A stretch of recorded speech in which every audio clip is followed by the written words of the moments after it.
concentrant sur ce niveau-là, je ne veux pas exonérer les autres niveaux, le premier degré, voire l'école maternelle, et le lycée, et même l'enseignement supérieur, de la contribution que chaque maillon du système peut apporter à la démocratisation scolaire. Et là, nous sommes dans un vrai système, c'est-à-dire que tous les éléments sont solidaires, et il n'y a pas de démocratisation scolaire s'il n'y a pas de démocratisation de tous les maillons du système éducatif.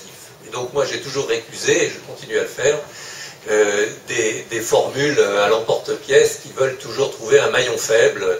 Donc ça a longtemps été le collège.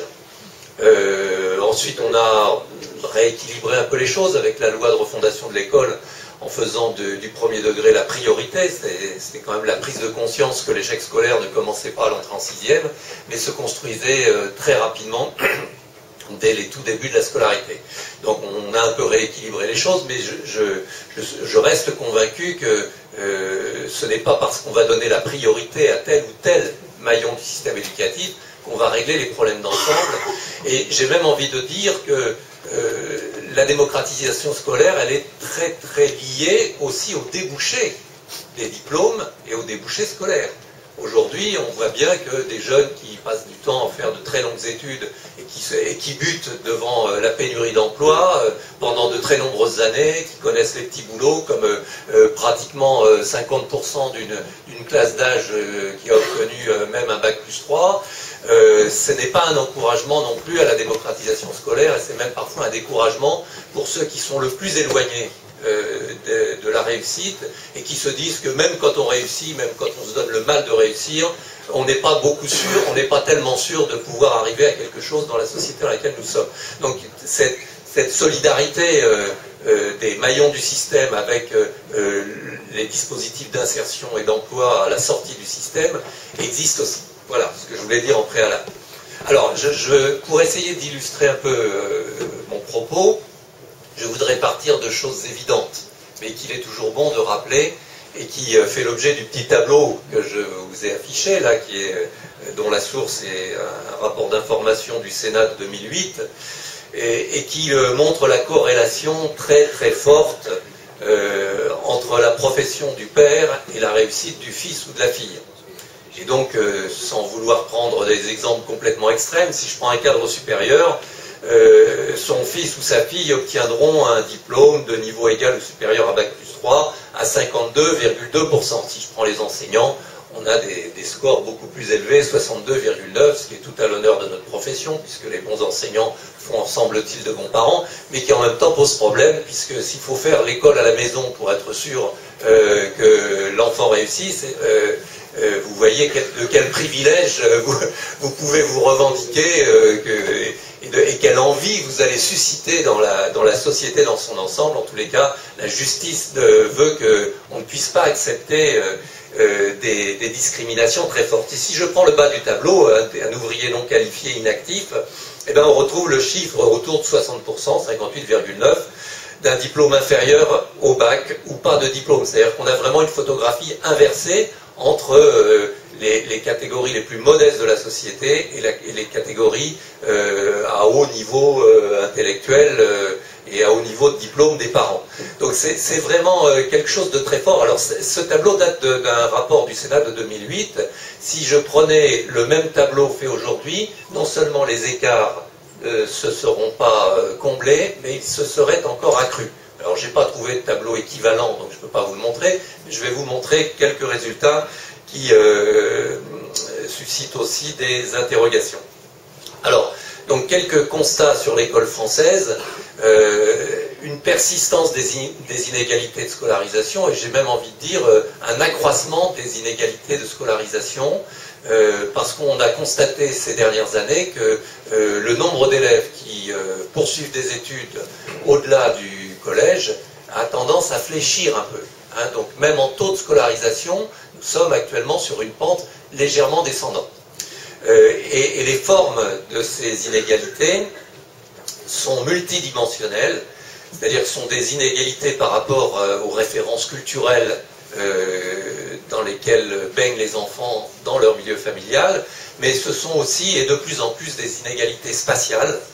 avec une espèce de fragmentation territoriale, une ségrégation très forte et qui va en s'amplifiant et qui n'est pas un des moindres problèmes de l'aménagement du territoire aujourd'hui en France, avec des zones très attractives, des zones qui le sont moins, des zones très attractives où il est très difficile de se loger et donc où les populations les plus modestes, voire en difficulté, se trouvent rejetées en permanence à la périphérie des grandes agglomérations, dans des zones où il est très difficile de vivre et de travailler, et une concentration de ces populations dans ces zones, avec une fuite systématique des couches moyennes et supérieures, des zones les plus en difficulté, fuite qui s'est accrue ces dernières années, et qui fait par exemple que le marché immobilier enregistre très souvent un certain nombre de variations liées directement à la réputation des établissements scolaires. Donc souvent l'homogénéité sociale des établissements,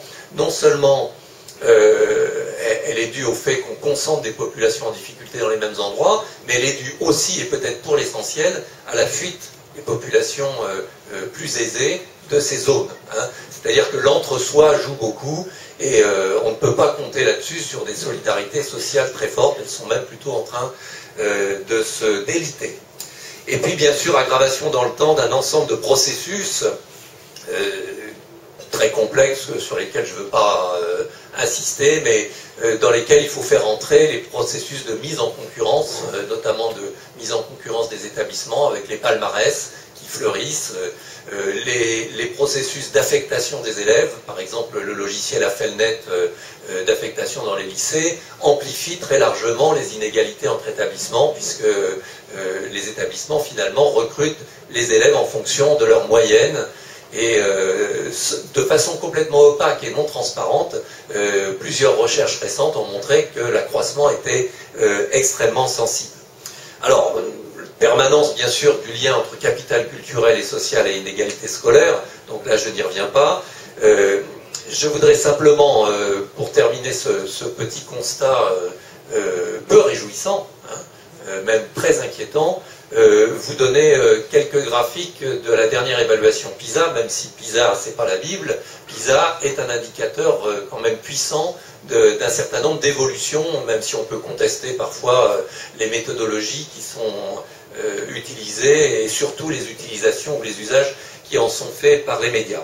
Ce que je veux vous montrer là, alors tout ce qui est en bleu sombre à droite, ce sont les évaluations, c'est l'évaluation PISA 2012 qui a été rendue publique l'année dernière, qui a fait quand même un certain bruit, qui portait en majeur sur les mathématiques et en mineur sur les autres domaines, c'est-à-dire les capacités lexiques notamment.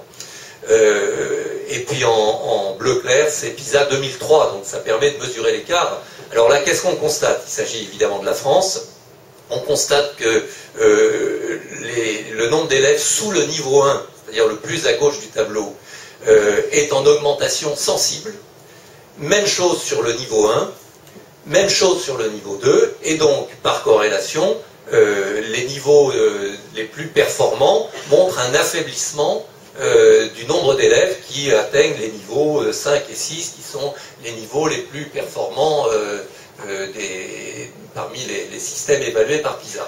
Et donc, on peut en déduire une chose qui n'est pas souvent soulignée, me semble-t-il, par les médias, parce que les médias préfèrent les palmarès, donc on regarde où la France se place, etc. J'y reviendrai dans un instant. Mais surtout, le constat qui me semble important, c'est que la corrélation est très forte entre le nombre et la qualité à partir de ce schéma. C'est-à-dire que plus un système est tiré vers le bas, moins il est même capable de former des élites. Et à contrario, plus un système est tiré vers le haut dans sa masse et à partir des niveaux les plus faibles, plus il est susceptible de produire des élites. Et donc même du point de vue de ceux qui pensent que le but de l'école c'est l'élitisme républicain, même de ce point de vue-là, l'élitisme républicain ne fonctionne bien que si la masse des élèves est en situation de progrès. Or, quand on est en dessous du niveau 1, on est dans des niveaux qui ne permettent pas les progrès. Et donc c'est déjà un premier point de réponse à la question qui est posée. Il existe un niveau en dessous duquel aucun progrès n'est possible. Et c'est, je pense, ça devrait être sans doute la priorité des politiques scolaires que d'éviter qu'un certain nombre d'élèves se trouvent au niveau 1 et sous le niveau 1. Enfin, je reviens maintenant au palmarès. Vous avez là l'échelonnement des pays dans cette évaluation PISA, enfin au moins les pays qui participent. Alors la France se place à peu près à la moyenne, très légèrement au-dessus, mais à peu près à la moyenne de l'OCDE. Dans un groupe de pays, ce sont les pays qui sont marqués en bleu plus foncé, qui ne jouent leur échelonnement que dans un mouchoir de poche. Donc il faut se méfier des palmarès de ce point de vue-là. On peut dire que tous les pays qui sont en bleu sombre sont à peu près dans la même chaussette. Hein, et souvent les biais méthodologiques de ce type d'évaluation font que on peut se retrouver facilement d'une évaluation à l'autre un peu plus haut ou un peu plus bas parmi le groupe des pays auxquels on appartient. Par contre, le groupe, lui, a une signification forte. Et les trois groupes qui sont désignés ainsi, donc ceux qui réussissent le mieux, qui sont en haut du tableau, ceux qui se trouvent au milieu et ceux qui se trouvent à la fin, font trois groupes assez homogènes, encore que dans le groupe des pays où les élèves réussissent le moins bien, il y a vraiment des décrochages des pays les plus faibles, qui sont le Mexique, le Chili et la Turquie. Alors, ce que signifie ce tableau, tout simplement, c'est que ce tableau donne le niveau où se situent les élèves en fonction de leur âge. Et comme vous savez qu'une des particularités de notre système, c'est d'avoir, depuis très longtemps, généralisé le redoublement, nous avons, à l'âge de 15 ans, qui est l'âge d'évaluation PISA, à l'âge de 15 ans, des élèves qui sont en troisième, des élèves qui sont en seconde, et même des élèves qui sont parfois en première. Et là, on a un tableau qui dit très bien les choses. Pour les élèves qui sont en retard en troisième, c'est ceux qui sont tout à fait au bout, là, ils sont au niveau du Mexique et du Chili, c'est-à-dire des plus faibles des pays évalués par PISA. Quand vous êtes sur des élèves qui sont en seconde générale et technologique, ils sont au niveau du Japon et de la Corée du Sud.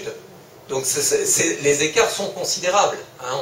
On est là sur des écarts énormes. Et vous avez là les secondes professionnelles, les élèves qui rentrent en seconde professionnelle, vous voyez qu'ils sont là aussi plutôt plus proches du troisième groupe que même de la moyenne.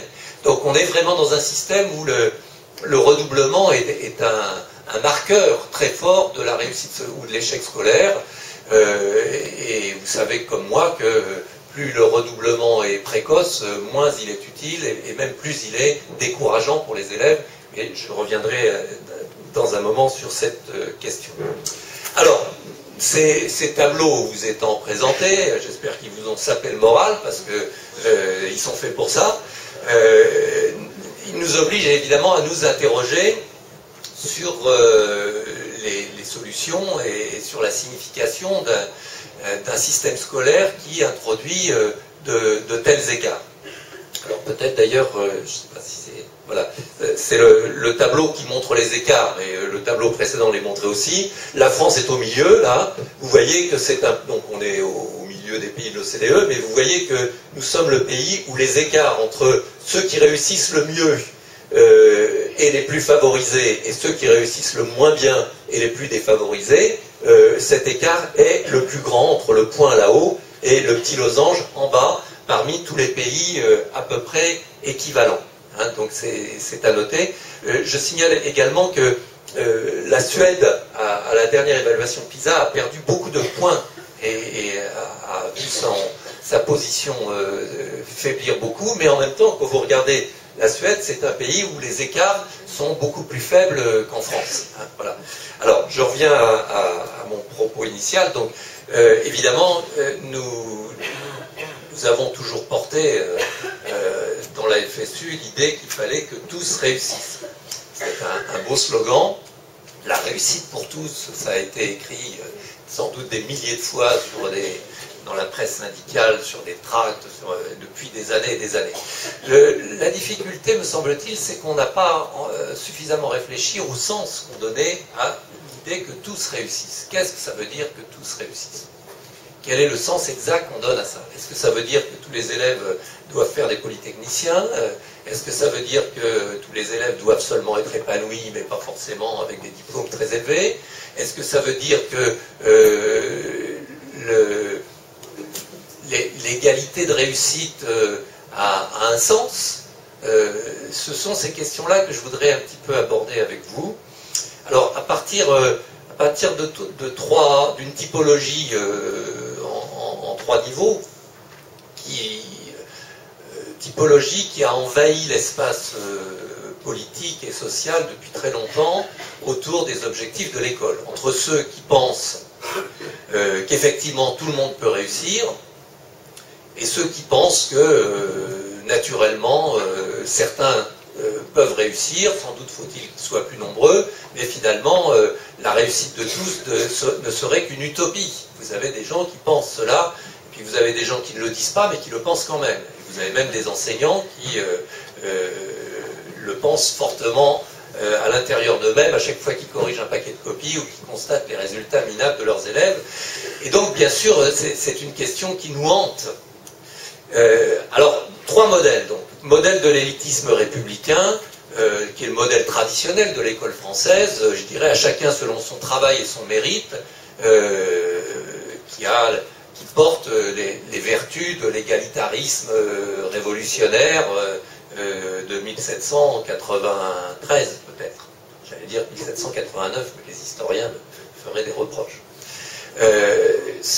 À chacun selon son travail et selon son mérite,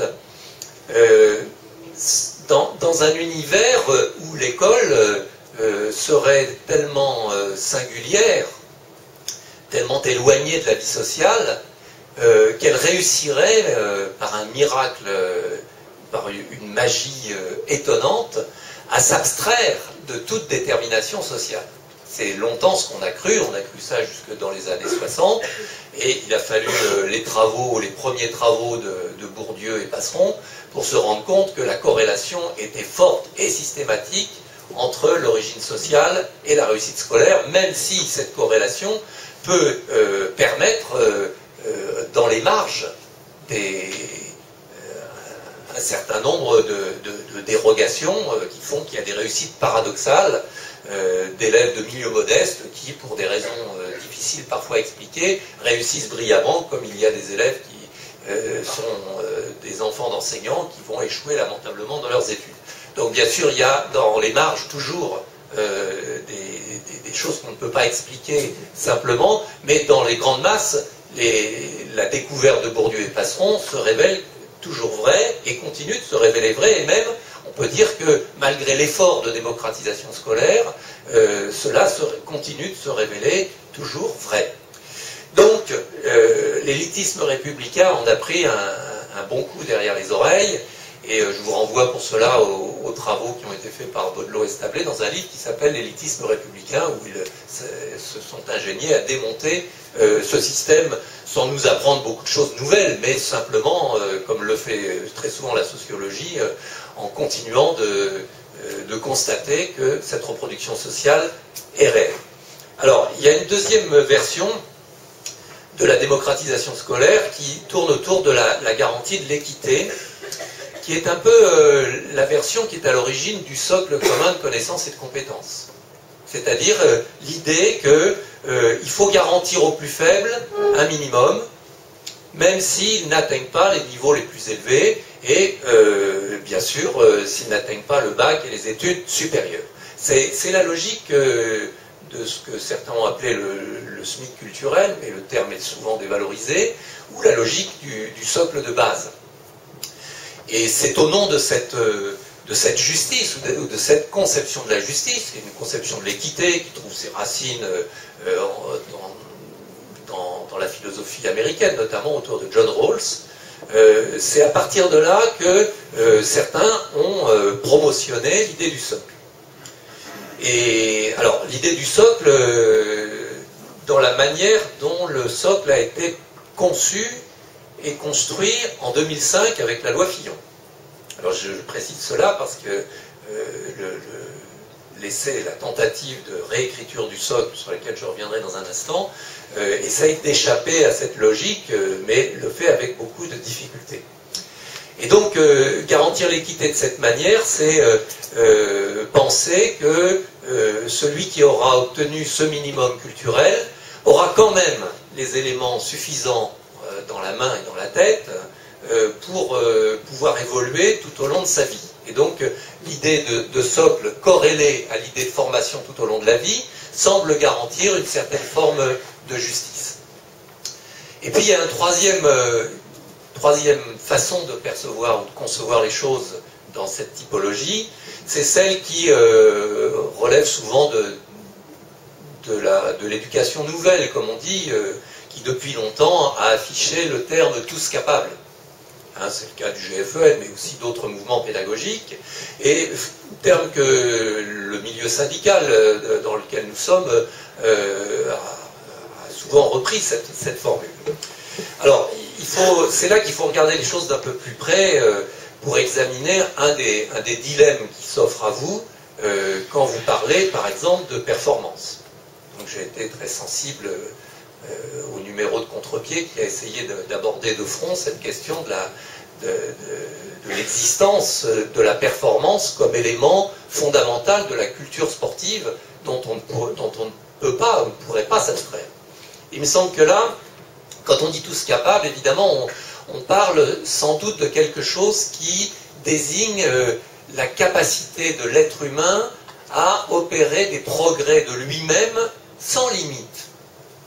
Cette idée-là, idée qui était défendue d'ailleurs même déjà pendant la Révolution par quelqu'un comme Condorcet dans son livre sur les progrès de l'esprit humain, cette espèce d'optimisme repris et réévalué à la fin du XIXe siècle par le positivisme qui voyait dans le progrès de la scientifique le progrès de l'espèce humaine.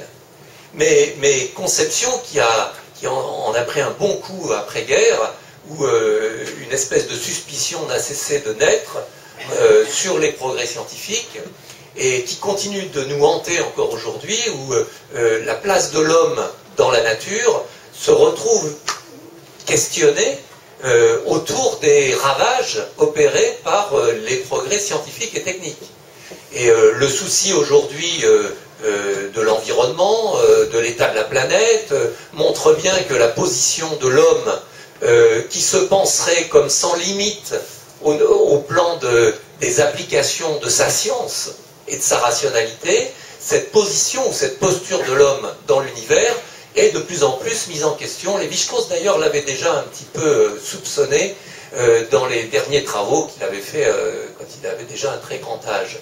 Et je trouve qu'il y a là un questionnement de nature profonde sur l'humanité qu'on doit transposer d'une certaine façon au système éducatif. Il me semble que des progrès sans limite, sans doute. Et nous en avons des exemples. Je vous en citerai deux. Le premier, c'est la scolarisation des filles. Il n'y a pas encore si longtemps, beaucoup pensaient que les filles ne pouvaient pas accéder aux meilleures positions dans l'échelle universitaire, notamment dans le domaine des sciences. Et les pesanteurs étaient très lourdes, qui faisaient que les filles avaient tendance à se diriger vers certaines sections et pas vers d'autres, vers le médico-social ou vers le littéraire, mais pas vers les sciences, etc. Cette configuration est aujourd'hui complètement obsolète, puisque aujourd'hui, en filière scientifique, par exemple, vous avez maintenant plus de filles que de garçons. On aurait dit à nos grands-mères que les filles allaient être beaucoup plus nombreuses en filière scientifique que les garçons, personne n'y aurait cru. Aujourd'hui, c'est une réalité. Et même, deuxième exemple, quand vous regardez la scolarisation des enfants handicapés, notamment des enfants trisomiques, c'est intéressant parce qu'on s'aperçoit que ces enfants, dont on pensait encore il n'y a pas si longtemps qu'ils étaient privés de tout potentiel intellectuel, font la démonstration, notamment quand on les scolarise dans des milieux où ils se socialisent avec d'autres, font la démonstration qu'ils sont capables de progrès de façon spectaculaire. Même s'ils n'atteignent pas les niveaux atteints par les autres, ils sont capables de progrès, et même Plusieurs études récentes ont montré que la longévité des enfants trisomiques avait été prolongée à cause de cet effort cognitif qui avait stimulé leur capacité à vivre en quelque sorte. Et donc, je prends ces deux exemples, un peu, je ne veux pas assimiler bien sûr les femmes aux handicapés. J'espère que personne n'a fait cette relation, mais je vous donne ces deux exemples parce que historiquement, on considérait que certaines catégories de la société, de genre ou de type, ne pouvaient pas faire d'études, et finalement, ils pouvaient, et ils font la démonstration qu'ils peuvent faire des études. Donc voilà. Alors, ce sans limite mérite d'être travaillé et mérite d'être perçu. Mais alors, ça pose la question, effectivement, de la performance, et quand on parle de sans limite, bien sûr, dans un milieu comme le vôtre, sans doute comme moi, vous posez la question de savoir, finalement, est-ce qu'il y aura des limites à l'amélioration du 100 mètres aux Jeux Olympiques. Là aussi, sans limite, nous interroge quand on voit quels étaient les records il y a 50 ans et quels sont les records aujourd'hui, et quand on voit qu'on grignote toujours des dixièmes ou des centièmes ou des millièmes de seconde, la question des limites se pose, bien sûr. Donc on peut concevoir la question de la performance comme une mise à l'épreuve des limites qui fait partie de l'interrogation de l'homme sur lui-même. Et je pense que cette réflexion n'est pas vaine, hein, elle mérite vraiment d'être posée, et vous êtes bien placé de ce point de vue pour la poser vous-même.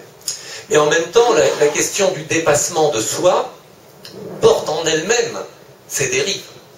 Le dépassement de soi devient vite le dépassement des autres. Et il y a dans l'activité sportive et dans la compétition sportive l'idée que le dépassement de soi implique aussi, d'une certaine façon, le dépassement des autres. Est-ce qu'on peut transposer ça dans le milieu scolaire? C'est une grande question. Et donc on voit bien que le scolaire est traversé par des tensions propres qui obligent les enseignants à gérer des conceptions diverses de la performance, des conceptions diverses des limites, qu'on peut schématiser avec les quelques termes que j'ai mis en bleu sur ma diapo, là. Hein.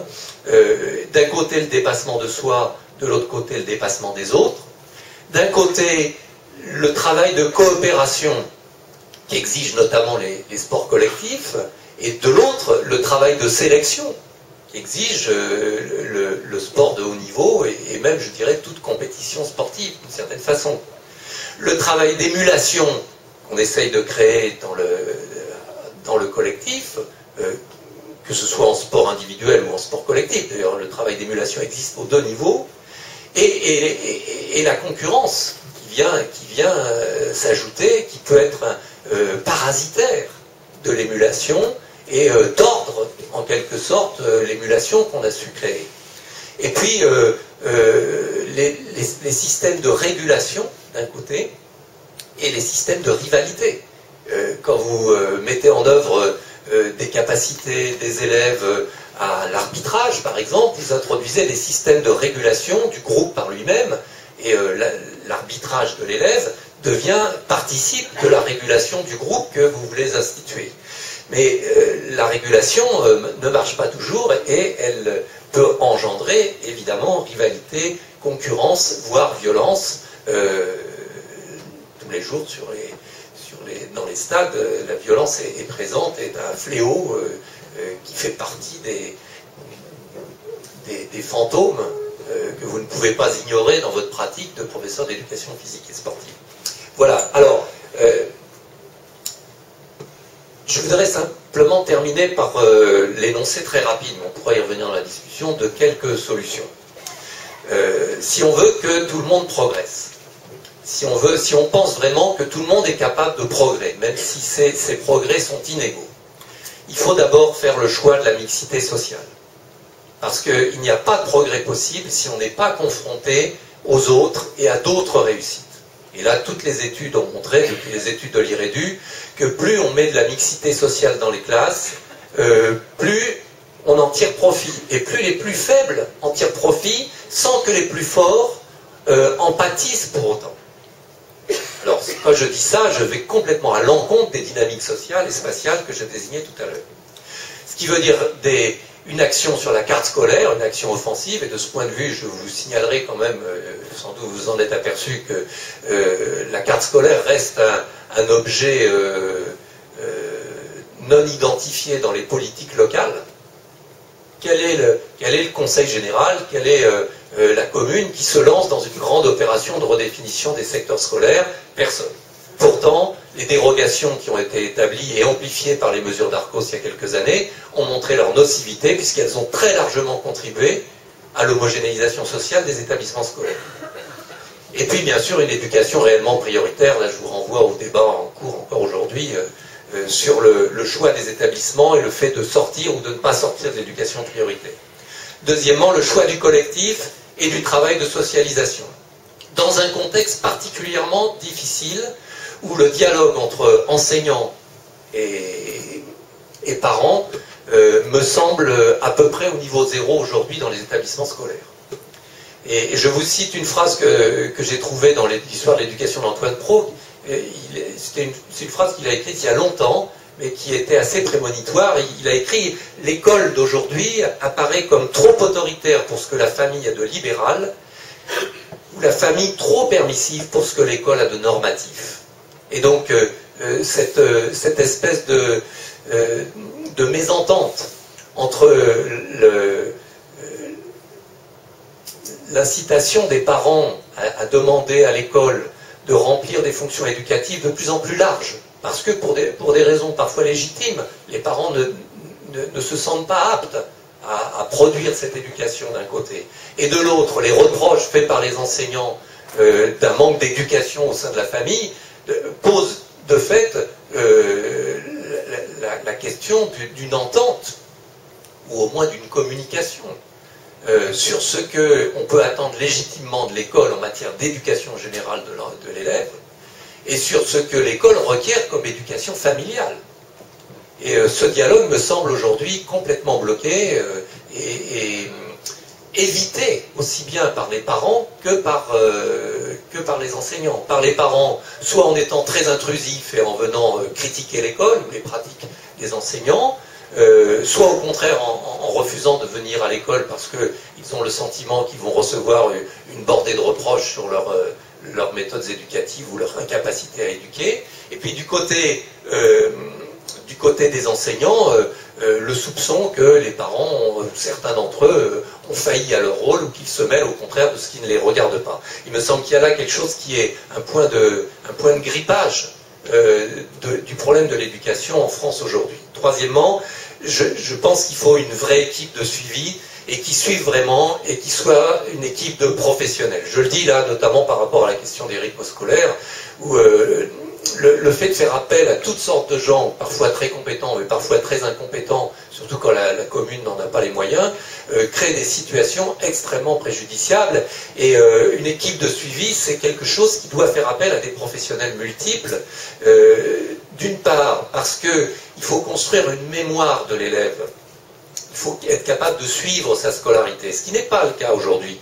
Malgré tout ce qui peut exister comme livret scolaire ou forme de ce type, ou bulletin scolaire, il n'y a pas de véritable mise en mémoire du parcours de l'élève. Mais mise en mémoire, ça ne veut pas dire fixer l'élève à un moment X de son parcours. On ne peut pas assigner quelqu'un à ce qu'il est à un moment donné, surtout quand c'est un adolescent ou un préadolescent ou un enfant. Mais garder la trace quand même des progrès réalisés. Et ceci avec le souci aussi d'oublier. C'est pour ça que j'ai écrit la mémoire et l'oubli. Hein, d'oublier, parce qu'un jeune évolue. Et vous savez tous comme moi que tel élève qui posait problème telle année peut se révéler l'année suivante complètement différent. Temps scolaire et temps non scolaire aussi. Hein, mon idée, à laquelle je tiens beaucoup, notamment pour le collège, c'est qu'il faudrait intégrer le travail personnel de l'élève dans l'établissement scolaire et encadré par des professionnels. Alors j'avais publié dans un de mes livres un petit tableau, un exemple d'emploi du temps possible d'un élève de 6e, que je n'ai pas le temps de vous commenter en détail, mais qui joue sur plusieurs choses. D'abord sur le fait de construire beaucoup de phases, consacrer beaucoup de temps au travail individuel de l'élève, au travail coopératif de l'élève, et à son suivi par des professionnels que sont les enseignants, pas n'importe qui, les enseignants. et en même temps allonger la durée d'un certain nombre de séquences, parce que c'est les séquences de 55 minutes qui se succèdent à un rythme accéléré tout au long de la journée, c'est une véritable catastrophe pour mettre en place des pédagogies réellement actives et réellement efficaces. Je n'ai pas le temps de m'appesantir là-dessus. Ceux qui regardent le tableau en cherchant l'EPS se seront aperçus qu'il faudrait au moins 5 heures d'EPS en 6e. Ça n'est pas. Mais pour faire quoi? Donc, cinquièmement, impliquer les élèves dans la durée. Je pense qu'il y a une chose, c'est un peu en relation avec ce que je viens de vous expliquer, il y a une chose qui n'est pas travaillée, c'est le rapport au temps. Je pense on est dans un système où une année chasse l'autre, mais le rapport au temps n'est pas réellement travaillé. C'est être capable de se projeter dans l'avenir, de construire son parcours. C'est quelque chose d'extrêmement difficile. Et aujourd'hui, on somme des élèves extrêmement jeunes de se projeter dans un avenir incertain sans leur donner les moyens de véritablement construire cela. Et donc apprendre à se projeter dans l'avenir en ne traitant pas les enfants comme les adolescents. Et notamment au niveau du collège, je trouve qu'il y a une uniformité de traitement qui est tout à fait préjudiciable et qui ne permet pas de faire bénéficier les plus âgés de ce qu'ils savent pour les plus jeunes. Là aussi, il y a des coopérations qu'il faudrait construire. Je vais avoir fini.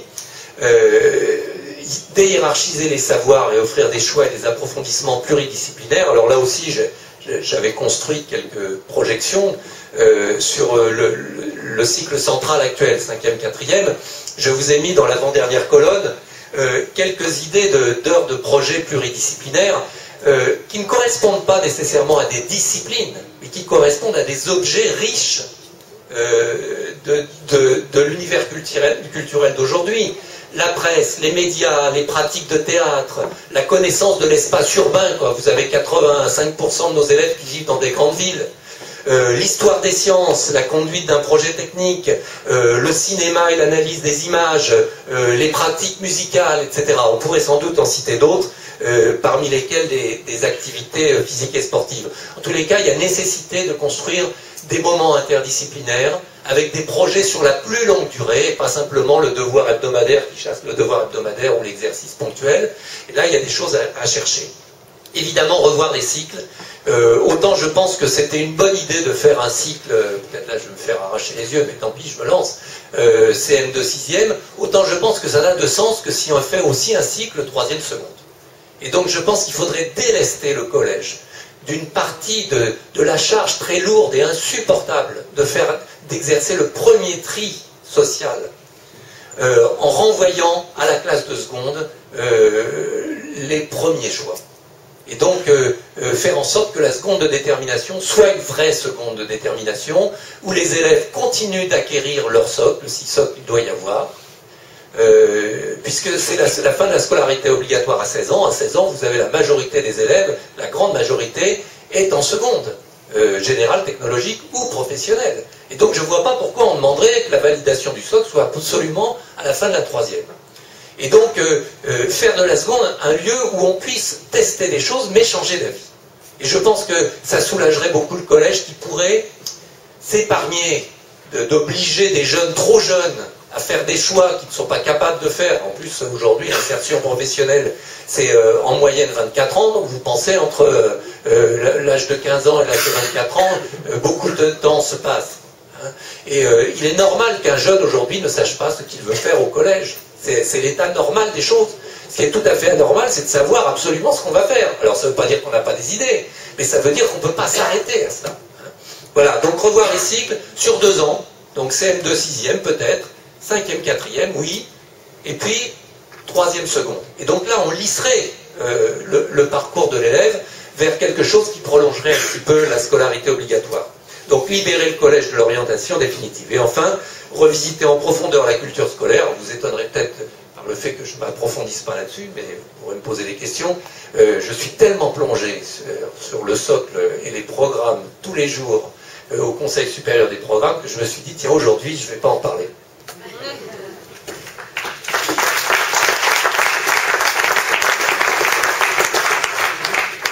Merci Denis. On a une vingtaine de minutes donc pour des questions, des remarques, des interrogations.